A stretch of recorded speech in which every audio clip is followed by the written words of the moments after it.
Okay, let's talk about autophagy. It's Dr. Mindy here, and it is our fast training week. So here on YouTube, it's new. I've done one other, I think maybe two other fast training weeks with you guys here. And to kind of fill you in on what we do in fast training week is that 5 days out of the month, what we're doing is we are training people or teaching people how to fast, how to exercise your fasting muscle. And go watch the video I did on the 7 different types of fasts that there are. And you'll see that each month I cycle in a new fast and I teach on a new fast. So I've been doing this in my Resetter group on Facebook. We've been doing it for about 1.5 years, and the results have been incredible. It's just, I mean, some of the pre and post pictures and the stories of people healing are unreal. So we realize that a lot of you are not on Facebook, and we want to give you the opportunity to partake in the Fast Training Week experience. So this week we're coming to you today, and I'm coming to you on Thursday to talk about autophagy fasting. That is the fast that I am teaching this week. I think it's one of my most favorite fasts because it's like you can, I don't want to say you can eat your cake and you can have your cake and eat it too, but it is, you're eating, but you're fasting and you're getting autophagy. So it's a really cool way to make sure that you're maximizing the detox effects of autophagy, but you're not going on a 3-day water fast. So go back and watch. I have a huge playlist on autophagy fasting, so if that's kind of new to you, go back and look at that playlist. But let's start off with what the general principles of autophagy fasting are. The first thing is that you want to practice fasting. So you do somewhere between 15 to 17 hours. I like 17 hours. I find that's the sweet spot from the research that I have seen. That's the sweet spot of autophagy where you're going to maximize your benefits of autophagy. So in autophagy fasting, the first thing we do is somewhere between 15 to 17 hours of fasting. And you can go longer if you want. So know that if you are an expert faster, you've been doing this for a while, you can totally go longer, okay? Second real key to autophagy fasting is you've got to keep your protein under 20 grams. So over in my Resetter group, I did a live for them last night. A lot of people are struggling to keep their protein under 20 grams. They realize that protein is in everything. So, a couple years ago, maybe even longer, a decade ago, we realized that we're really eating too many carbs. And when we started to realize we were eating too many carbs, we came over to rely more on protein. And a lot of you are eating too much protein. And protein stimulates something called mTOR. And the mTOR pathway is growth of a cell. So it will force the cell to grow, but it also ages the cell much quicker. Whereas autophagy is the opposite of the mTOR process. Autophagy is the process within the cell of detoxification and will slow down the aging of the cell. So you actually want to be in a little bit of both of those. You don't want to totally give up on mTOR. You don't want to totally give up on autophagy. And you're going to hear, I'm interviewing Naomi Whittel, who has a protein cycling technique that she uses that I really like. And I'm going to interview her on Resetter TV, so stay tuned for that. That's going to air here on this channel on Friday. So you want to fast, you want to keep your protein down, and then Naomi Whittel has this idea on in her book Low 15, is you want to break your fast with fat. Now, the reason I think this is so important is because a lot of times when we go to break the fast, we're like so hungry that we just jump in and we start eating everything.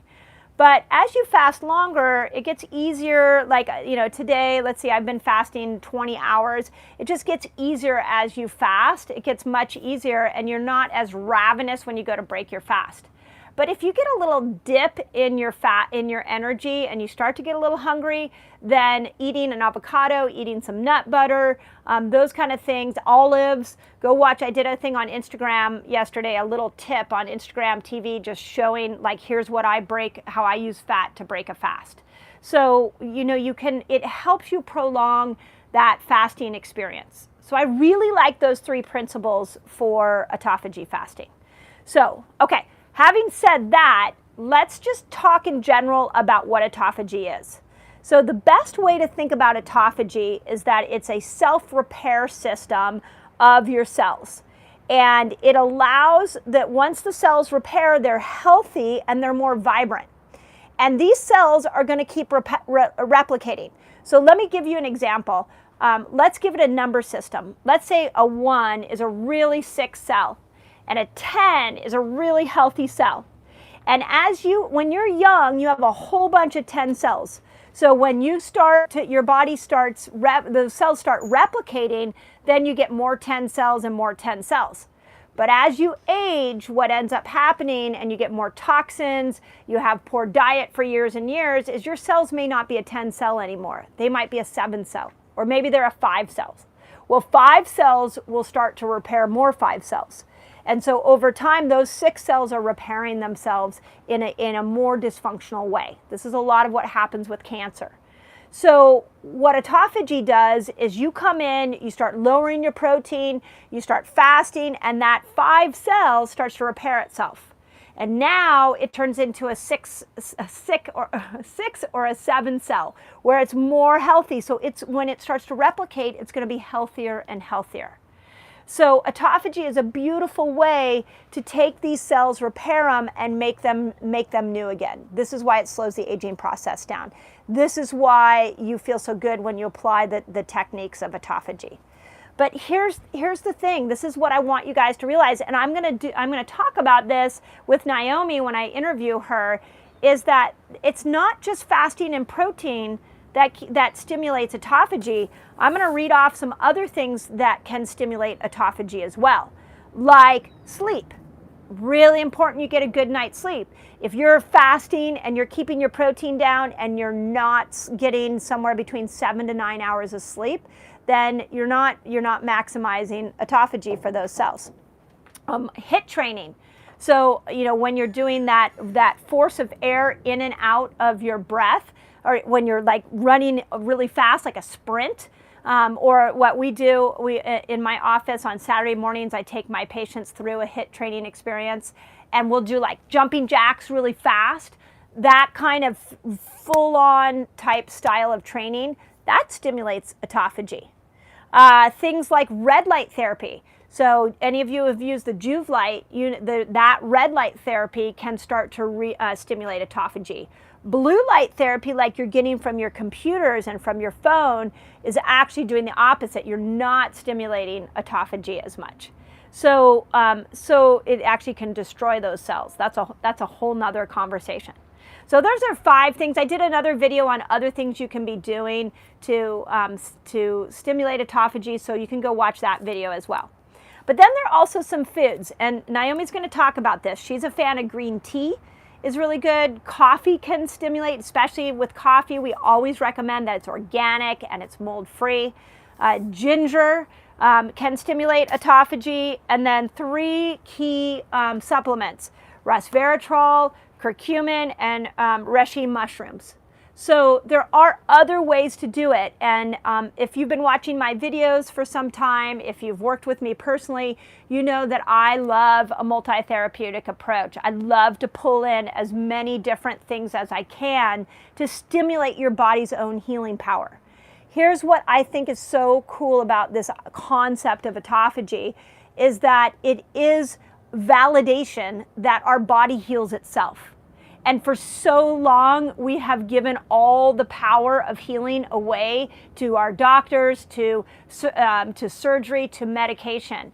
And what's happening in the fasting world, as we understand these concepts more, is that we start to see that we have the power. We have control. We can fast, we can lower our protein, we can get better sleep, we can do HIIT training, we can drink some green tea. And if we do these over and over and over again, we start to see that we do slow the aging process down. We start to see that chronic conditions like chronic fatigue and insulin resistance start to lift away. So it is a beautiful example of how our body heals. And the more pieces of this autophagy puzzle that you put together for yourself, the better result that you're going to get. And then again, stay tuned, because on Resetter TV, when I interview Naomi, I will have questions for her. We're going to just dive into this idea of autophagy. She's actually had a personal conversation with Dr. Osumi, which is really cool. So she has had it. He's the one that won the Nobel Prize for autophagy. So you better believe I'm going to pick her brain on that. So I wanted to bring that to you guys. Let me know. I'd love to know if you're joining me in my autophagy fasting this week. Just put it in the comments. We're keeping an eye on all our platforms and who's joining in this. If you have questions for Naomi, put them in here. I will be interviewing her on July 25th. So you'd need to get the question in before that. And Resetter TV will then go back here on the YouTube channel so that you can see that interview. Really smart cookie. That woman has got a really smart brain, so I'm really excited to be interviewing her. So with that, I will open it up for questions. If you guys have questions about your fasting experience this week, specifically questions about autophagy, let me know. So great. We've got people all over the world. Oh, awesome. Canada, Australia, all over the United States. Love it. Love it. First question is from Ginger. Okay. And she's been told by another practitioner that fasting is not good for middle-aged women. Yeah, okay, so Ginger asked, she said that fasting is not good for middle-aged women. So the first thing I would ask is why. So I would question, like, give me the reason why. And then listen to your doctor's explanation. And then the second question is, can you show me the research? So all the research shows that fasting will slow down the aging process. It secretes something called BDNF, which will go up into the brain and is like fertilizer for the brain. It will improve your insulin resistance. The only issue that I would see fasting causing for a middle-aged woman would be, or for an aging woman, is it can mess up your sex hormones. So go watch my videos on this. This is why I just launched a whole course on my Reset Academy called the Ketobiotic Woman, because as women, we do need to fast differently. That's the only recommendation I have. But if you want an anti-aging tool, it's called fasting. So Ginger, unfortunately, I would disagree with that. So, but find the research, and if you see it, put it in the comments and show us where the research shows that. So, and don't be afraid to question your doctor. I really would encourage you to dig deeper and ask why. A lot of people are fasting, so a lot of people Awesome. are doing in their 24th hour of the fast. Awesome. Different things. Cheers. Like that. To some water. Some people that took your advice before their menstrual cycle and did hormone building. And Awesome. It really worked. Yeah, and let me just comment on that. That's from Susan. Yeah, thank you, Susan, for saying that, because I'm getting a lot of feedback from women on all our platforms, and I'm hearing it from consultations that I'm having individually with women, that when they started to fast and to look at their cycle, when it was the right time to fast and when was not the right time to fast, they're getting really positive results. So happy that that's working for you. Thank you for the feedback. I know it really helped me as well. Any advice for tick-borne disease? Tick-borne, like Lyme, I would assume. Lyme is an autoimmune condition, and there's many things that need to come into play to get your body to heal from a Lyme situation.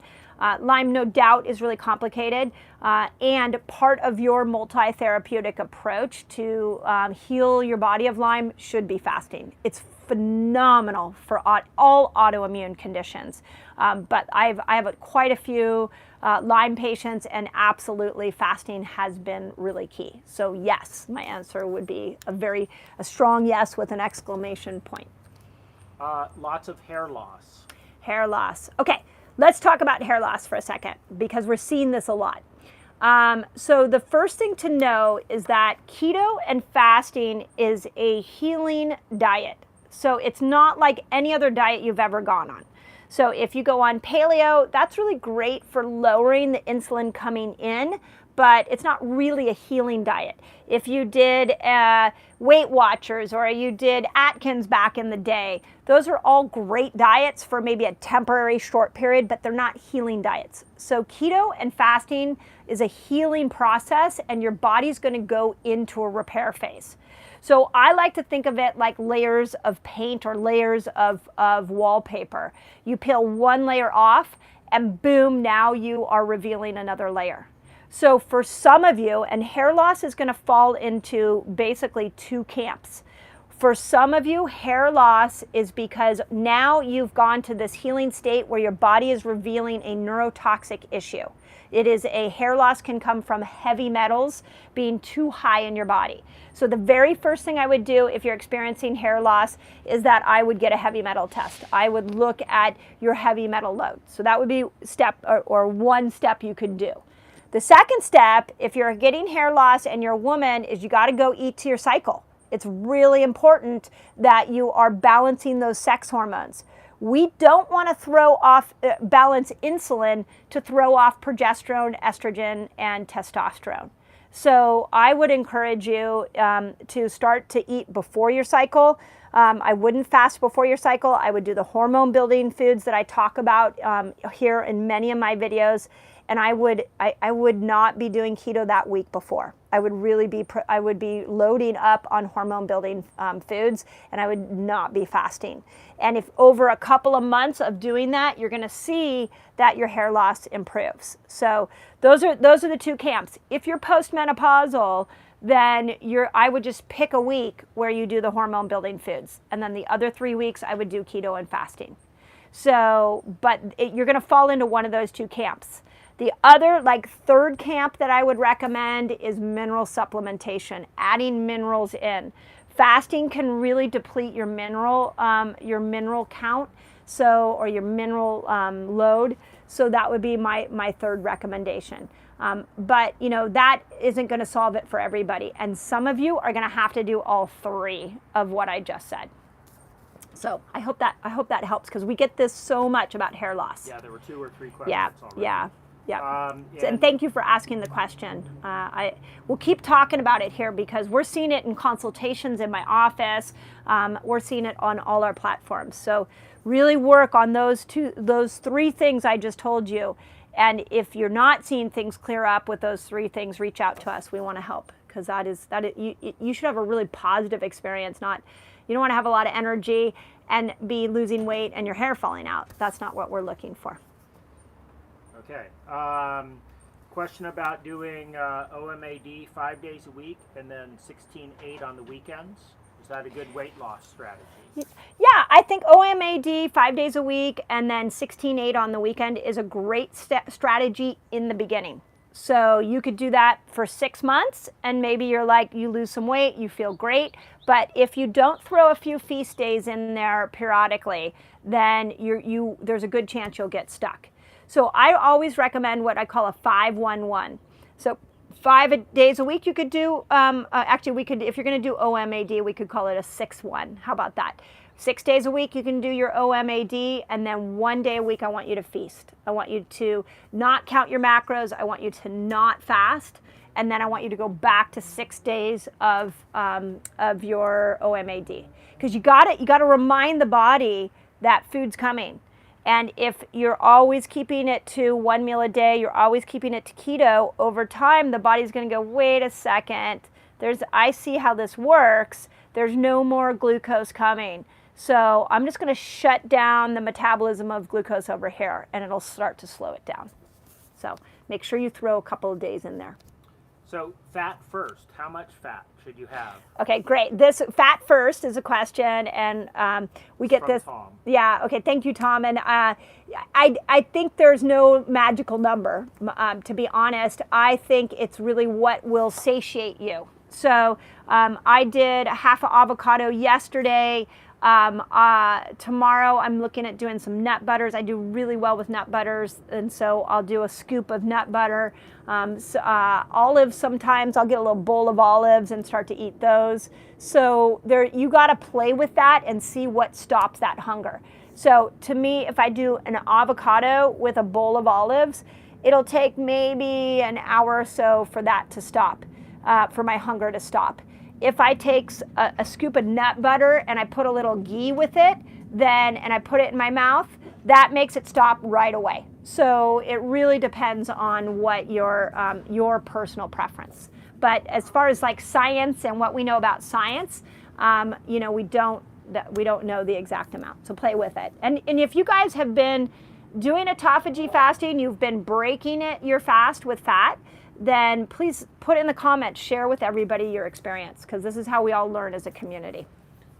This is a good question. I've seen it come through a few times now. Okay. I'm not sure how to pronounce the name, but what would a good fasting protocol be for an overnight truck driver? So they drive during the evening, okay, so and they work for like 16 hours. Yeah, so overnight truck driver, what's a good fasting protocol?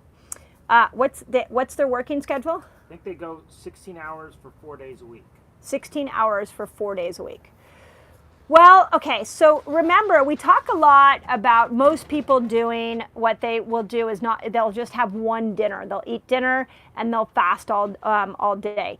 But I have plenty of patients that I work with that will eat breakfast and lunch, and then they won't eat after 3 o'clock or 2 o'clock. So I think you've got to ask yourself, when you're driving, do you want to eat? So if you want to eat when you're driving, then you might have to pick a window of eating when you're driving. So let's say if you're driving for 16 hours, then I would pick an 18-hour window in which you're gonna allow yourself to eat.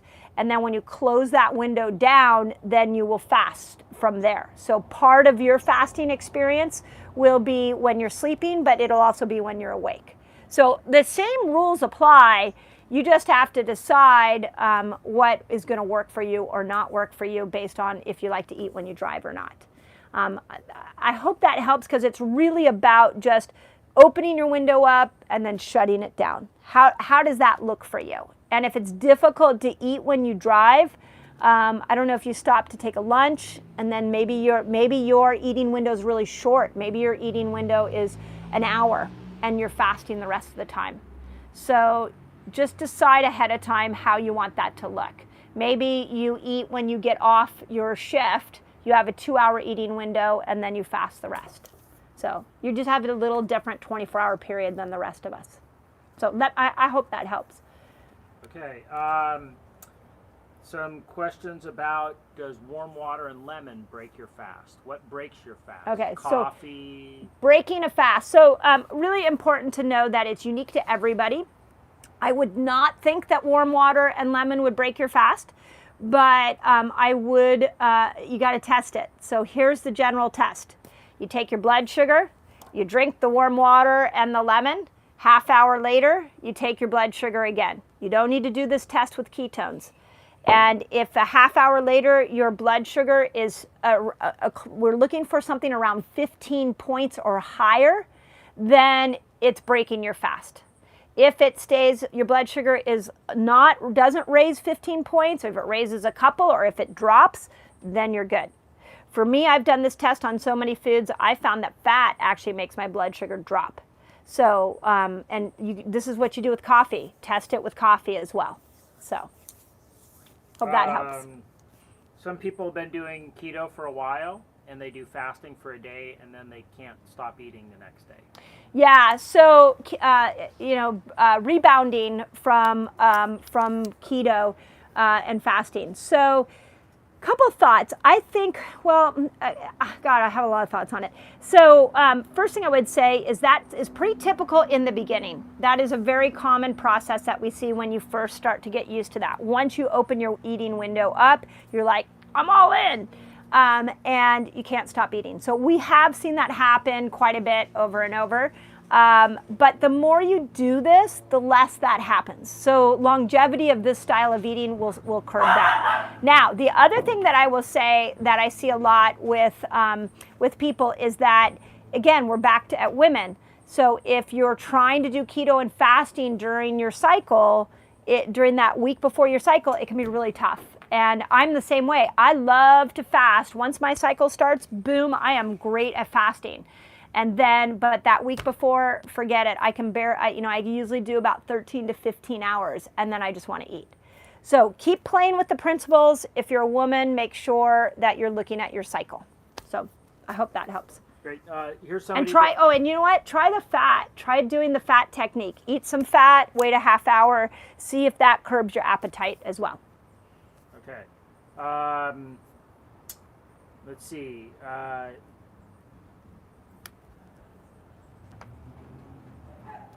This person stopped their fast after 48 hours because they were feeling a little queasy. Stop their fast over 48 hours, okay? Yeah, glucose was at 56 and ketones were 2.5.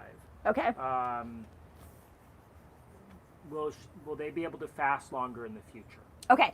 What happens, this is the way I interpret this question, is what happens if you're set out to do a fast, maybe a 3-day or a 5-day water fast, and you get to 48 hours, you're feeling crummy, and you stop. Does that mean you can't keep going on? Okay, really good question. Thank you for asking it.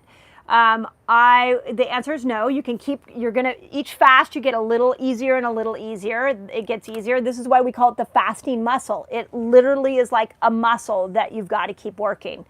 Go back and watch the episode I did, the Resetter TV I did with Naisha Winters, because I love her explanation that as you're healing mitochondria, when you push them to their limit, there are adverse feelings in your body like dizziness, queasiness, but it's in that moment that the mitochondria is healing.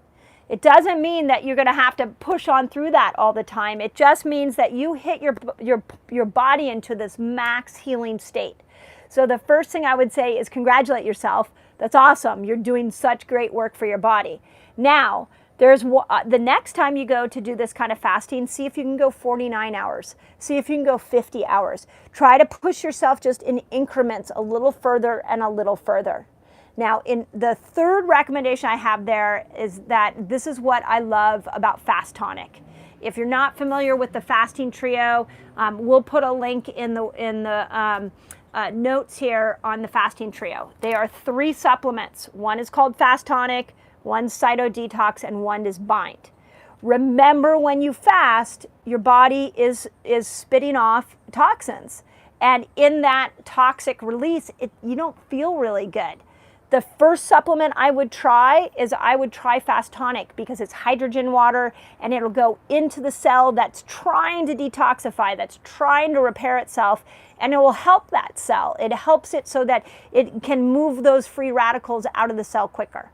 So I see this all the time in the Resetter group, or seen it in my academy, where Fast Tonic is that magic thing that can help you get into longer fasts and make your fasting experience better. Cyto Detox, we talked about neurotoxins. Cyto will go in there and it'll grab some of those neurotoxins and get them out. And then Bind will really help any toxin that's been dumped into the digestive system and make sure that you get that out. So we call it the fasting trio, and it's really helpful when you're getting to those moments in your fast where you feel pretty bad. So try it next time. And then again, you can also keep just pushing it an hour each time. But you're doing great work for yourself, so don't get discouraged. Ben has a question about hormone replacement or bioidenticals. Okay. Do you recommend diet over those? Yeah, hormone replacement therapy, the long-term studies on that are a bit scary as far as the adverse reactions they cause, the cancers that they cause. Not a fan. And balancing your hormones, there's a lot of things you can do. So if you're watching this channel, again, let's go and start eating. I don't know, with a woman, I would go and start eating according to her cycle if you still know when your cycle is. The other thing I really recommend for people that are going through hormone struggles is the Dutch test. And we'll put the link in there. That'll tell you exactly which hormone is low. It tells you if your estrogen metabolites are off. That way you can really customize that. And we do the Dutch test through our office. We will give you a supplement protocol. We will give you some advice on what you can do for that. So that's also an option. And you do the Dutch test on men as well. We do the Dutch test on men. I just did the Dutch test on a 19-year-old boy. The Dutch test tells us testosterone, adrenal production, so cortisol production, It will tell us melatonin and dopamine, norepinephrine precursors. So there are other things that we look at on men that are very helpful. On women, it'll give us the estrogen metabolites. It'll give us estrogen, progesterone. So they read very different tests and both beneficial on both sexes. So yeah, I would never go on HRT without doing a Dutch test, and I definitely would give keto and fasting a role for a while before I would go on HRT. That's just my personal preference. Okay, any strategies in fasting or life to keep stress down? Strategies to use fasting to keep stress down. Yeah. Well, okay, so this is interesting. There's a ton of research out there showing that the longer you fast, the more GABA production you'll have. So your body will produce GABA, which is a calming neurotransmitter. So I'm sure all you guys that have fasted, don't you feel that way? Like the longer you fast, there's just kind of like a more zen feeling to you. I know when I do 3 and 5 day water fasts, by the third day, I actually don't really want to talk. I just kind of, everything in my body is slowing down, and I really enjoy that experience. So you can use that to help with stress. Now, if you are new to fasting, when you first go to fast, it's kind of a stressful experience because your body's adapting. So I would use the shorter fasts. I would use 24-hour fasts. That will produce BDNF, which is the fertilizer for your brain. That mental clarity is so awesome when you're trying to manage stress. So that's how I would use it. I know a lot of my colleagues, I know other fasting groups out there will use fasting, and I know people in general all over the world are using fasting for spiritual reasons, and they find they get great clarity on their stress when they're fasting. So yeah, it's a great tool. And if you're stressed and you're working a lot, fasting's great because you don't have to stop to eat. Question about bad cholesterol after keto, and they don't want to stop keto or take statins. Okay. So bad cholesterol. Let me give you two groups of thought. Bad cholesterol from keto. Well, I'm going to give you 3 groups of thoughts. One is you don't just look at total cholesterol. You need to have somebody analyze all your cholesterol. So if you're getting a bad report from your MD that your total cholesterol is going up, that your LDL is going up, there are other ratios to look at. You need to get a more holistic opinion on it. Okay, second thing, most cholesterol regulation is a job of your microbiome. So we are over 80-90% of our body is bacteria. This is why I call it ketobiotic. This is why you hear me talk so much about the good bacteria and making sure that your good bacteria are in balance and you're feeding them. So go watch the videos I've done on feeding your good bacteria, on plant diversity score. I would make sure that you're doing a ketobiotic type keto, not straight keto. So go watch the videos I did on that. And then the third thing is it can be liver congestion. So we've seen some people who will get some real high spikes in all their cholesterol numbers, and they're really brought down by doing coffee enemas. That's my favorite way to uncongest the liver. And then I'll add kind of a bonus one in. Some of my patients have done really well if you don't do coconut oil, but you do MCT oil. So just be the more purified version of MCT oil and don't do complete coconut oil. So that's kind of gives you a wide variety. Okay, I skipped a question. Sorry about that, Cindy. I went back and I found what she asked.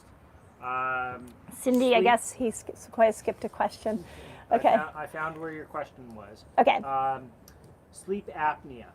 Sleep apnea. Can this help with sleep apnea? Yeah, so again, remember that many of these conditions have many reasons they form in the body. So with sleep apnea, if we just go to the core of one of the pieces that causes sleep apnea is there's an inflammatory piece to it. I don't know any better tool that you have at your disposal to lower inflammation than fasting. I'll use an example, and sleep apnea is, it's not analogous to sleep apnea as far as the condition goes, but the inflammatory condition is the same. And that's, I had a patient with a frozen shoulder, couldn't move her shoulder, and it was getting worse and worse and worse. We threw supplements at it, we threw everything at it. She did not want to change her diet. And I finally said, you know, could you please get off the inflammatory foods? So she did that, started to get a little more range of motion in her shoulder. And then I said, can you please fast? And once we started to implement fasting, full range of motion of her shoulder came back just from doing that. So same thing with sleep apnea. When we've got some inflammatory situations going on in there, fasting lowers that. So yes, use it as a tool. Please, it'll be great for you. So we got to get you going. Okay. So we didn't get to every question. Leave your questions in here. My team will come in and make sure that we get them answered for you. I will be coming back on Thursday and doing a live for you guys here on Thursday. So stay tuned to my community page because that's where I announce my time. I'm trying to come on a more regular basis to you guys here on YouTube. It just really depends on my patient load. And sometimes that's really unpredictable. So, but, you know, great questions. Keep fasting. Share out all these videos with friends. If you are in love with fasting, please educate the people around you. Because like you can see, it's just miraculous. And there's so much suffering out there. We can really, truly change the world with fasting. It doesn't take time. It doesn't take money. It just crosses, you know, all socioeconomic backgrounds. You don't have to have resources to do it. You just need to understand it. So thanks again, you guys. I love all of you here on YouTube. You give us such great feedback. You give me such good information to do future videos with. So as always, I hope that helps.